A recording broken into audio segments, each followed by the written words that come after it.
ഇവിടെ താങ്കൾക്കെതിരെ ഒരു കേസ്, അത് ഒരു തരത്തിലും അംഗീകരിക്കാൻ കഴിയാത്ത കലാപാഹ്വാനം, മതസ്പർദ്ധ എന്നൊക്കെ പറഞ്ഞ് എന്തൊക്കെയോ വകുപ്പിലിട്ട് കേസാണ്.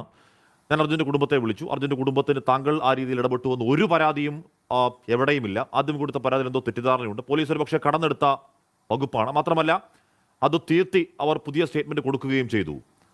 ആ പ്രശ്നവും അങ്ങനെ അങ്ങ് പരിഹരിച്ച്, പ്രശ്നങ്ങൾ പരിഹരിച്ച് സമാധാനമായി തന്നെ മുന്നോട്ട് പോകാം എന്ന് പ്രതീക്ഷിക്കാമോ മനാഫ്? തീർച്ചയായിട്ടും നമ്മൾ ആദ്യം മുതലേ തന്നെ ഈ വിഷയത്തിൽ സമാധാനം തന്നെയാണ് ആഗ്രഹിച്ചതും അത് പ്രകാരം തന്നെയാണ് എല്ലാ കാര്യങ്ങളും ചെയ്തതും. ഇതിലിപ്പോൾ നമ്മളെ ഈ മൊത്തം ദൗത്യത്തിൻ്റെ ഉദ്ദേശം തന്നെ എന്തായിരുന്നു?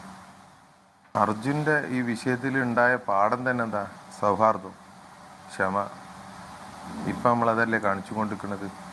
എന്തോ ഒരു തെറ്റിദ്ധാരണൻ്റെ പുറത്തുണ്ടായ കാര്യങ്ങളാണ്. അവരെ പത്രസമ്മേളനം ആയിക്കോട്ടെ, മറ്റുള്ള കാര്യങ്ങൾ